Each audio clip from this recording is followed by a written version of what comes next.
Estendemos a todos saudações fraternais. Obrigado. Rogando a Jesus, nosso Mestre, que nos abençoe, depositando em nosso coração a sua paz. Narra o Evangelho de João que encontrava-se Jesus em praça pública, pregando a palavra do reino, disseminando as verdades eternas, quando foi acolhido por uma turba em vozerio que arrastava consigo uma mulher. Os fariseus apresentaram-na ao mestre como sendo adúltera.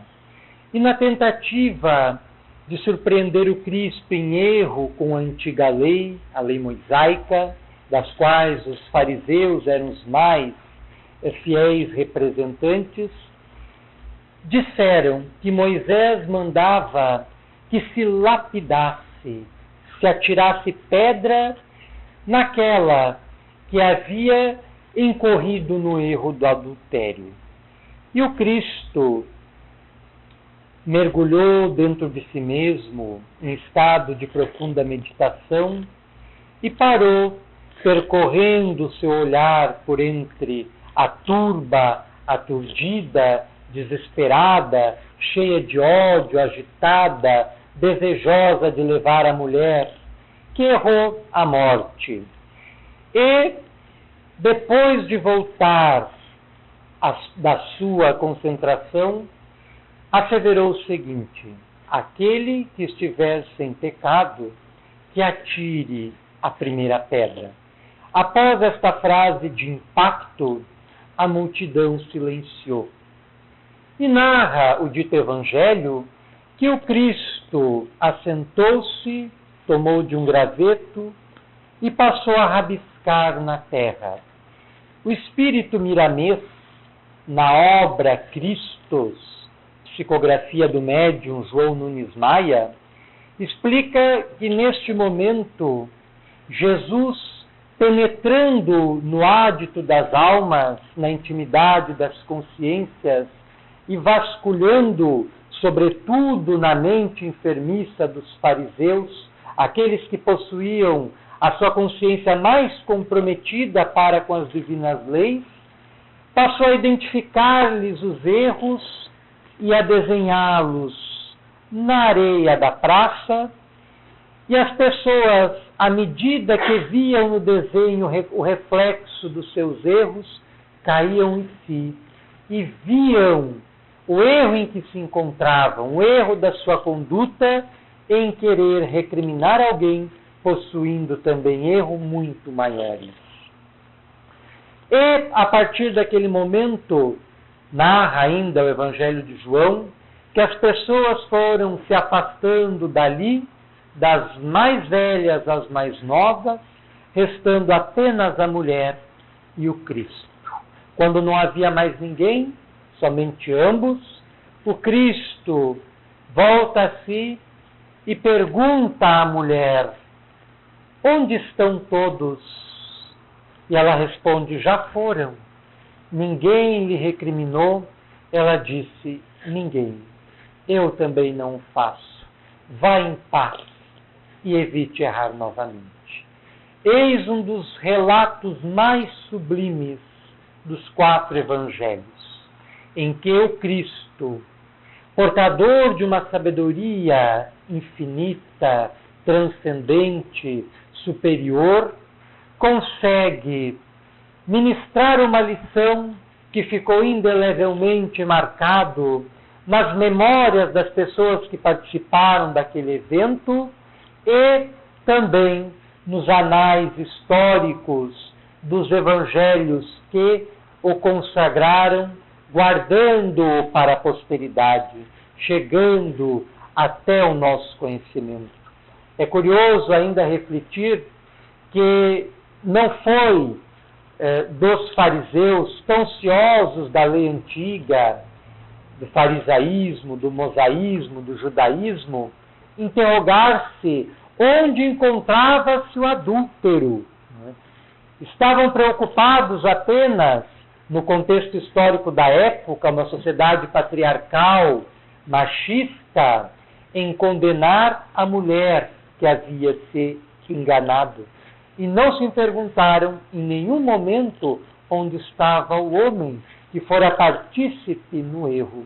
E o Cristo, transcendendo a todas essas questões de tempo, espaço, geografia, história, cultura, ministrou uma lição inovidável da imprescindibilidade do perdão, da importância do perdão, da necessidade do perdão, da necessidade de reconhecermos o erro, mas perdoarmos e também nos perdoarmos a fim de seguirmos adiante.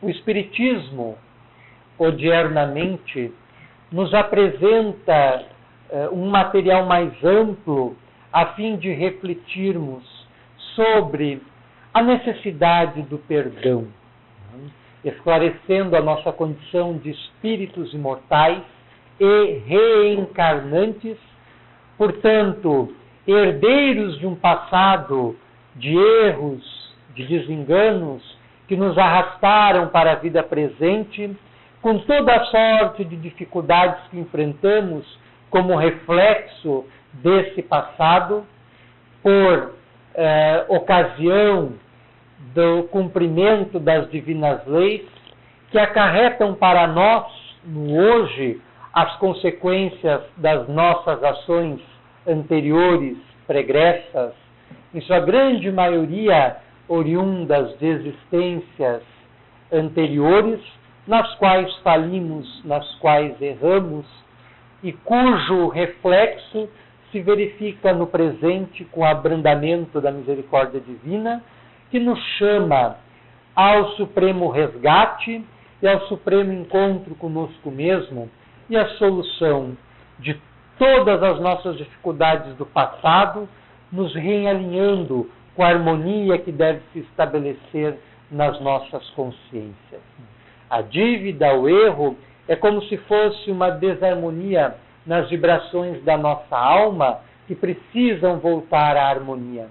E o sofrimento, as dificuldades, as angústias, as dores que por vezes, por muitas vezes experimentamos na atual vilegiatura carnal, são os instrumentos que a justiça divina encontra para nos pôr quites com a justiça suprema e para com as nossas próprias consciências, devolvendo-nos a harmonia perdida, a harmonia quebrada. Allan Kardec, o sublime e perspicaz codificador da doutrina espírita, ao publicar o Evangelho segundo o Espiritismo no ano de 1864, trazendo a parte moral dos ensinos do Cristo, por ser uma moral transcendente, não relativa aos costumes de cada época e tempo, mas uma moral que transcende a todos os limites que se queiram impor e, portanto, válida na antiga Palestina como na atualidade, no âmbito das nossas vidas. Allan Kardec, ao examinar os ensinamentos do Cristo, estabeleceu um capítulo, que é o de número 10, de muita importância, de muita relevância para a temática que estamos abordando, intitulado Bem-aventurados os misericordiosos.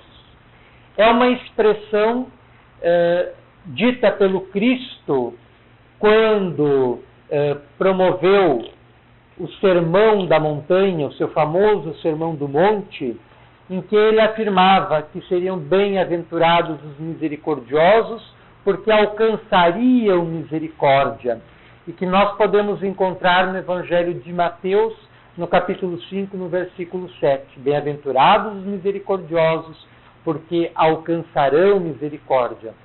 E Allan Kardec dá como título ao capítulo 10 do Evangelho segundo o Espiritismo, Bem-aventurados os misericordiosos. E no item 4 do mesmo capítulo, que é composto apenas de 3 parágrafos, mas que parágrafos! Valem os 3 por todo um tratado de misericórdia, de teoria e aplicação do perdão, em que Allan Kardec faz uma análise de como Cristo entendia a misericórdia, estabelecendo que seremos perdoados na medida que perdoarmos, que seremos tratados com misericórdia na medida que formos misericordiosos. E ele afirma, no primeiro parágrafo desse item, que a misericórdia consiste no esquecimento e no perdão das faltas, complementando que o rancor e o ódio denotam uma alma sem elevação nem grandeza, e que o esquecimento das faltas é próprio da alma elevada, que paira acima dos golpes que se lhe possam desferir. Uma é sempre ansiosa, de sombria suscetibilidade, cheia de fel. A outra é sempre calma, toda mansidão e caridade. Eis o primeiro parágrafo do item. Nós passaremos rapidamente a fazer uma análise. Ali, Allan Kardec apresenta uma definição espírita para a misericórdia. Misericórdia consiste no esquecimento e no perdão das ofensas. E faz uma classificação dos diferentes tipos de almas. Para Kardec, as almas, lembrando sempre que Allan Kardec, quando utilizava essa expressão alma, estava designando o espírito encarnado, o espírito na carne. Então, ele classifica as almas em 2 tipos, bem simples. As almas sem elevação e as almas com elevação. As almas com elevação ou almas elevadas. Dizendo que as almas sem elevação são sempre ansiosas,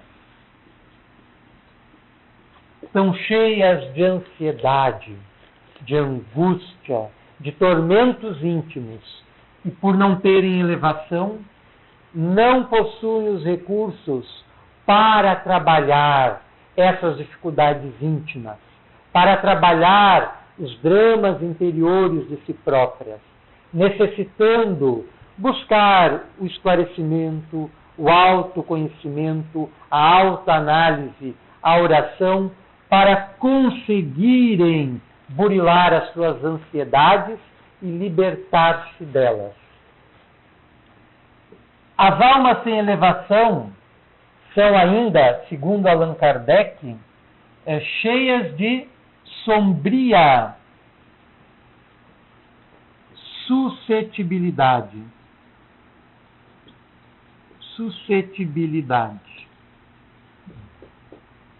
Por não terem elevação, geralmente são facilmente manipuladas pelas demais pessoas, não conseguindo adotar uma conduta firme nos ideais que porventura tenham abraçado, mantendo-se constante em sua alma, em sua posição interna.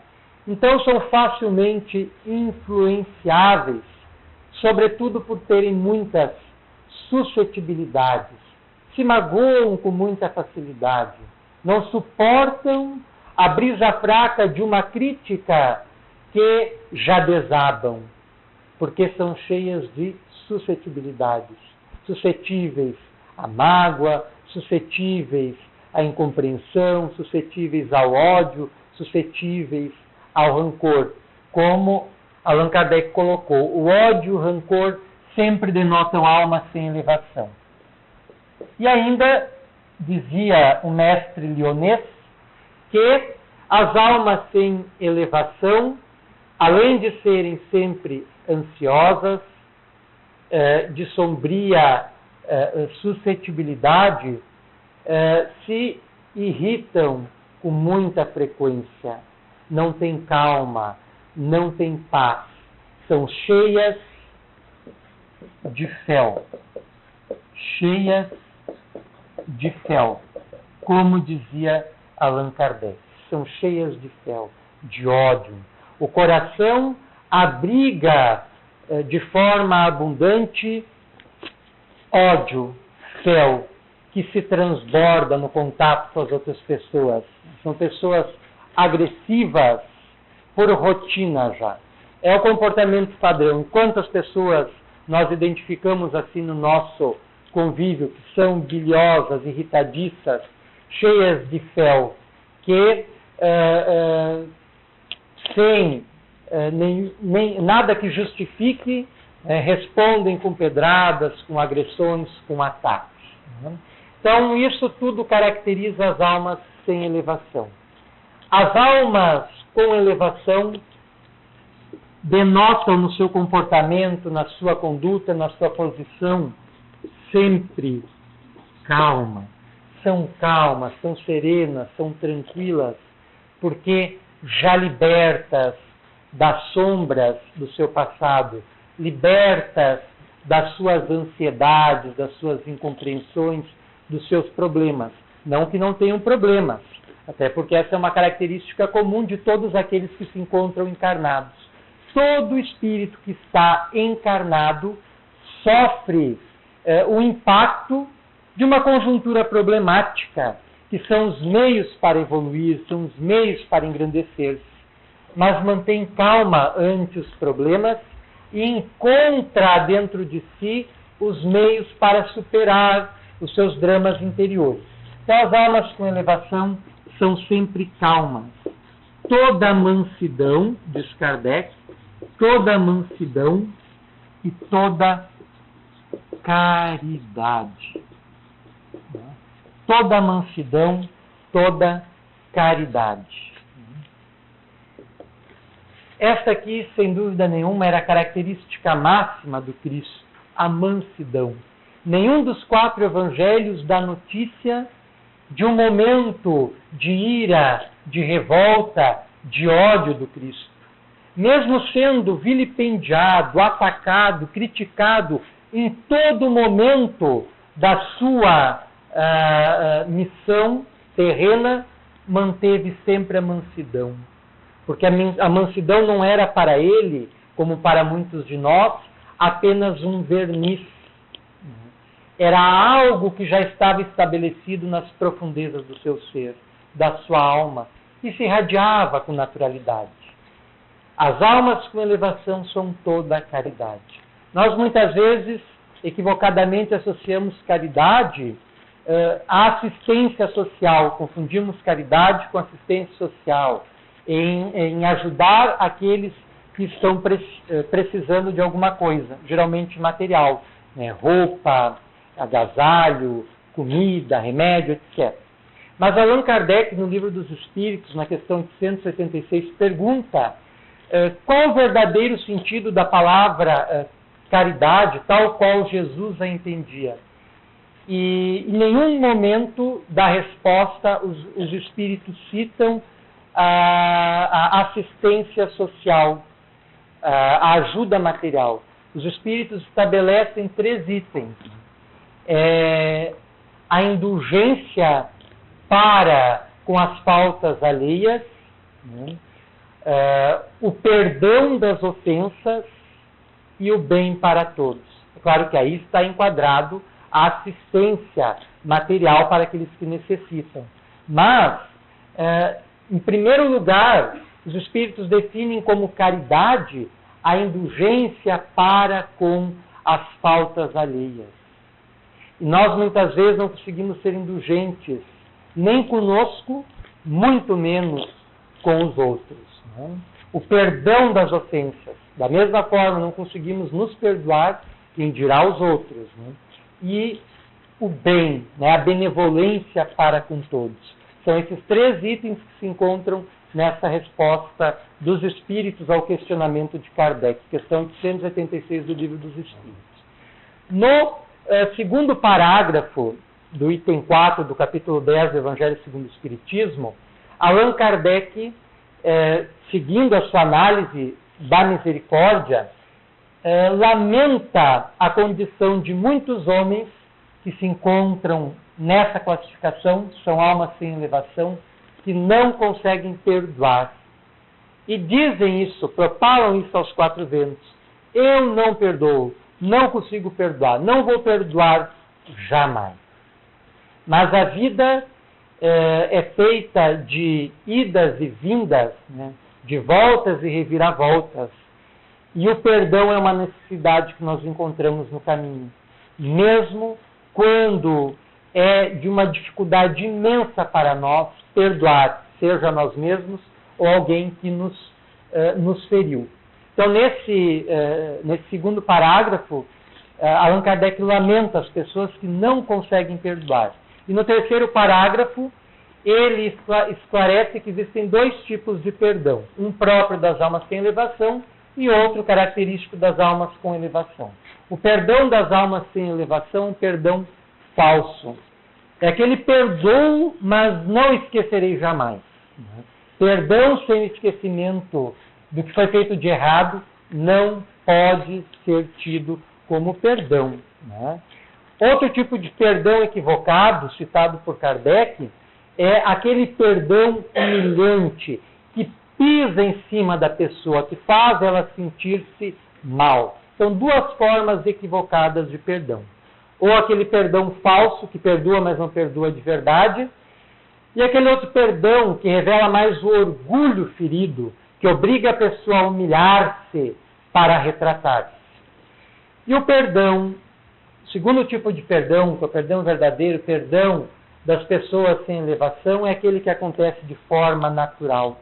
Que a pessoa que errou não se sente constrangida em conversar com a outra sobre o acontecido e buscar uma reconciliação.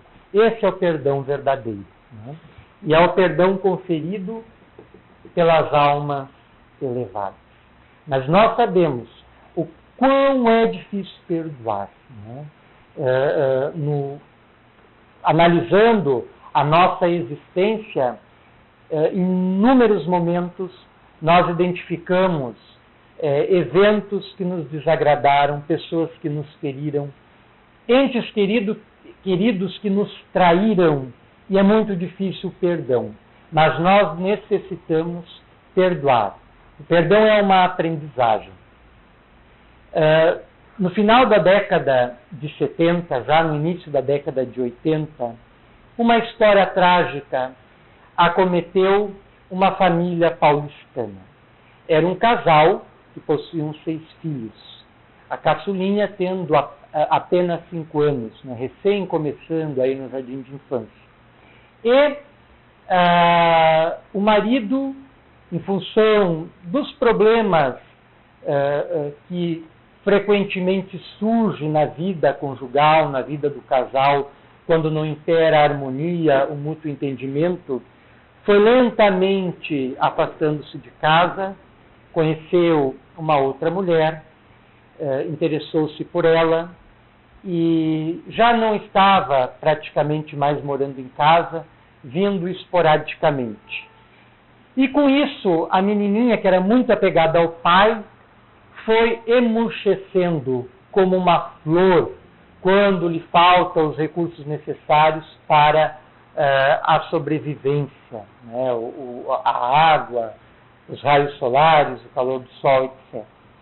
E com o adoecimento da menina, o marido começou a fazer o processo de retorno para o lar. Embora já tivessem dado início ao processo de desquite para efetivar o divórcio, o homem passou a ficar cada vez mais em casa.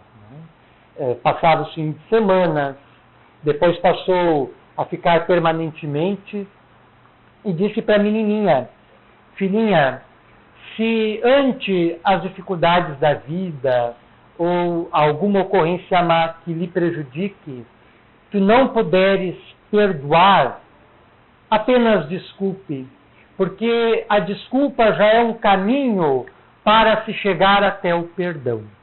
E com isso o pai foi ficando cada vez mais em casa, até que a filhinha fez o apelo para o pai para que ele permanecesse no lar. E ele foi conversar com a esposa e pediu da mesma forma para ela que, se ela não pudesse perdoá-lo, que ao menos o desculpasse e permitisse que ele voltasse para casa, para eles começarem de novo, para eles tentarem de novo, principalmente em função da prole dos filhos que os reunia.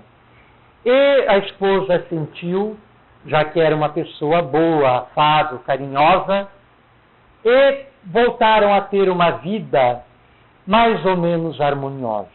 Até que, inopinadamente, numa manhã, a filhinha não voltara da escola. E saíram desesperados, foram até a escola, foram até a rodoviária, percorreram as ruas das adjacências e não encontraram.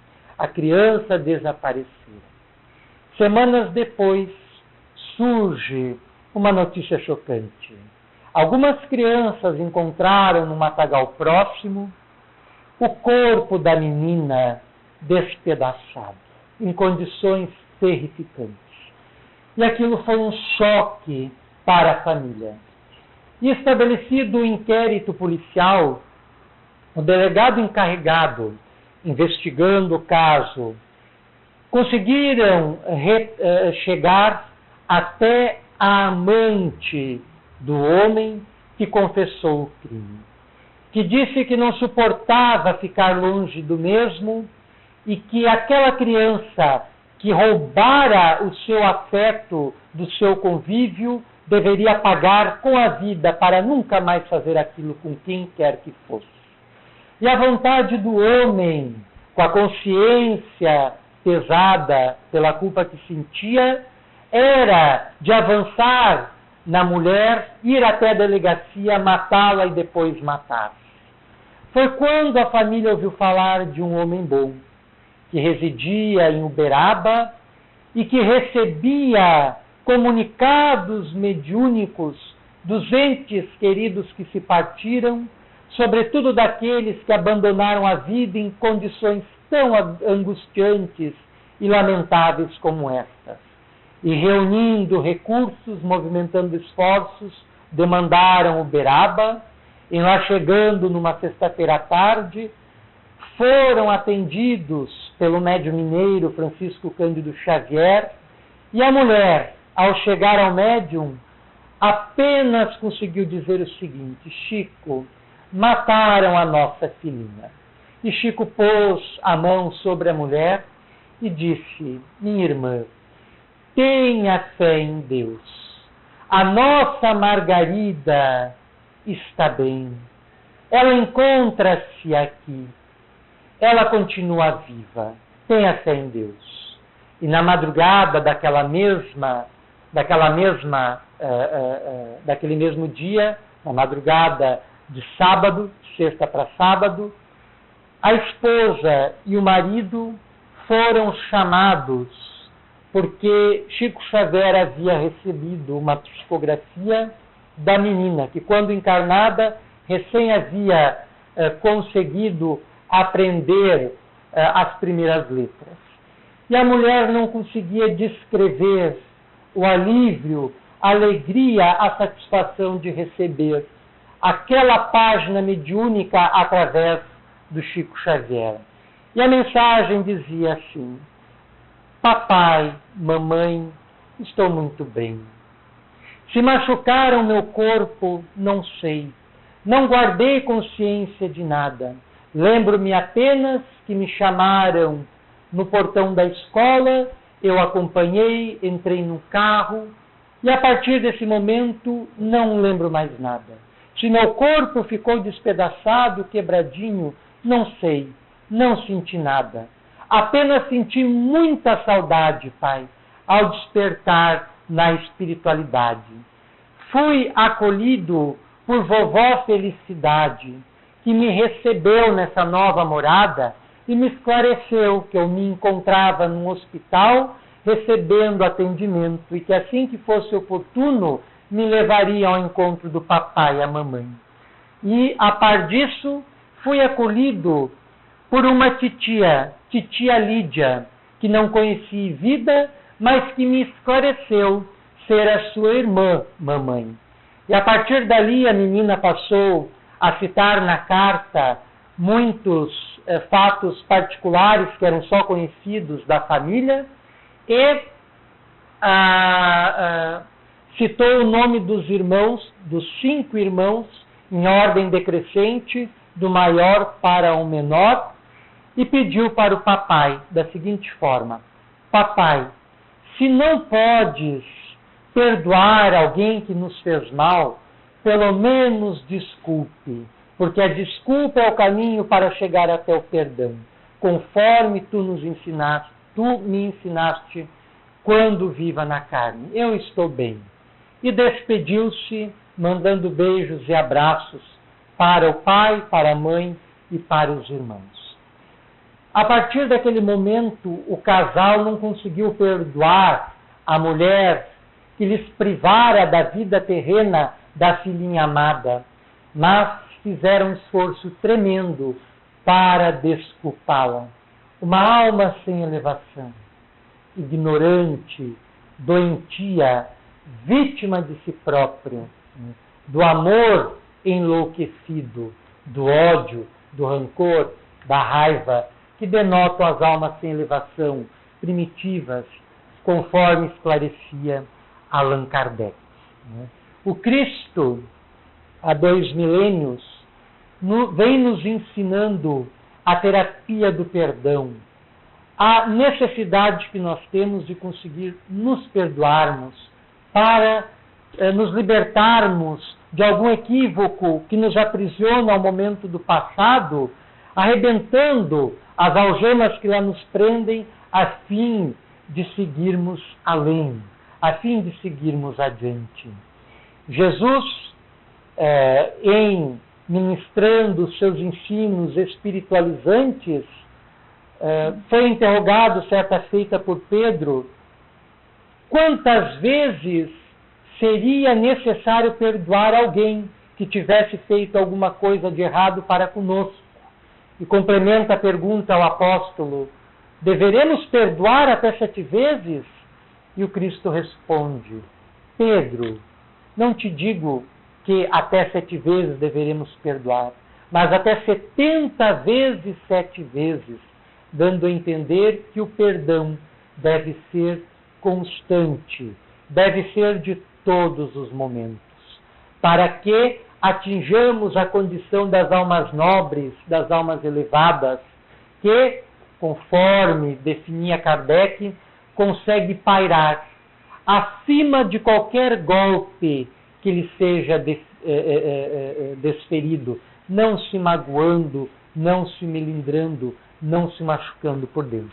É claro que nós estamos muito longe, há anos-luz até pode-se dizer, dessa condição, mas é necessário irmos aprendendo, assimilando a lição do perdão em nosso dia a dia, relevando os acontecimentos negativos que nos ocorrem, relevando a discussão que se estabelece no âmbito da família entre os pais e os filhos ou entre o casal, relevando uma pedrada que recebamos no caminho na forma de crítica, na forma de um ataque, na forma de uma fofoca, na forma de uma maledicência, relevando uma traição, por mais que doa, porque através desses sulcos que vão abrindo caminhos profundos em nossa alma, nós vamos nos corrigindo,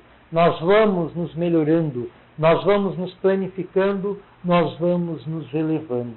Lembrando que esse é o objetivo, primeiro e último da nossa estada na Terra, a nossa melhoria constante. E essa melhoria passa indispensavelmente pela aprendizagem do perdão. Quando nós não perdoamos, nós estamos estabelecendo uma cadeia, uma prisão para nós mesmos.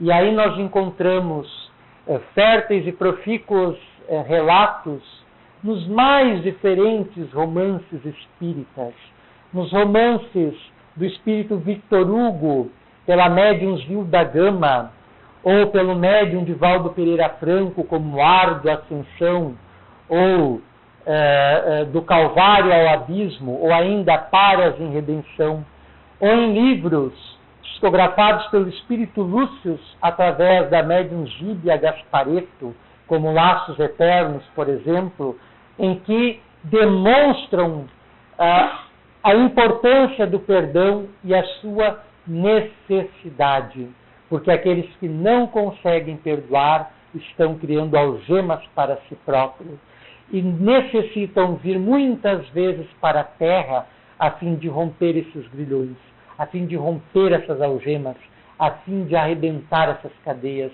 essas prisões e conseguir sentir-se bem, sentir-se em paz. Louise Hay, psicoterapeuta norte-americana, fora violentada em sua adolescência pelo padrasto, que era uma alma sem elevação, um homem primitivo, que colocava as paixões da matéria acima das necessidades do espírito. E ela, desde cedo, mostrando uma inclinação para as coisas espirituais, passou a desenvolver um modelo psicoterapêutico calcado no perdão, na cura interior para verificar-se a cura exterior. Uma vez que passar a associar padrões negativos de pensamentos, de crenças, de sentimentos, a doenças que se manifestavam no corpo. E de um momento para outro, desencadeou-se nela um câncer na área uterina. E ela desesperou-se, porque já ministrava palestras sobre cura e autocura, e o médico era intransigente. Em função do avanço da metástase, da divisão das células desproporcionalmente, desequilibradamente, ele via como indispensável uma intervenção cirúrgica. E ela pediu para ele uma moratória, um pequeno espaço de tempo, para tratar-se. E ela passou a mergulhar dentro de si e localizou na origem daquele câncer, na região uterina, o ressentimento que ela sentia pela violência que sofrera do padrasto e da qual não se libertara.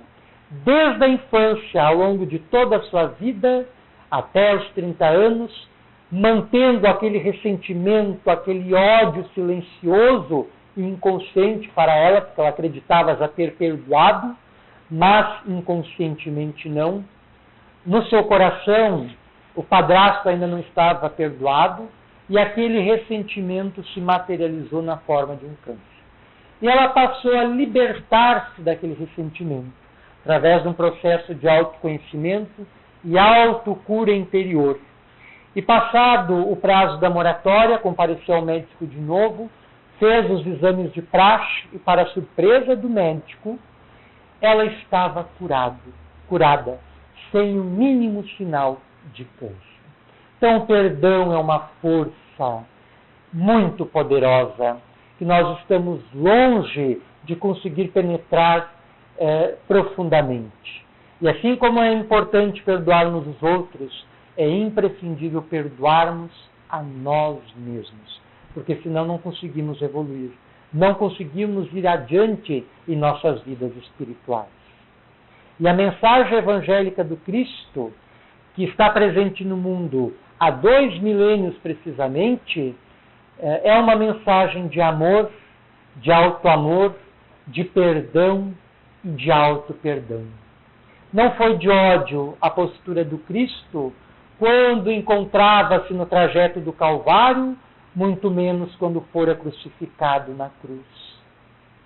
O seu gesto último em vida foi uma prece aos altos cimos, suplicando ao Pai perdoasse aquela humanidade, que é a mesma humanidade de todos os tempos, ignorante e sem consciência das coisas espirituais.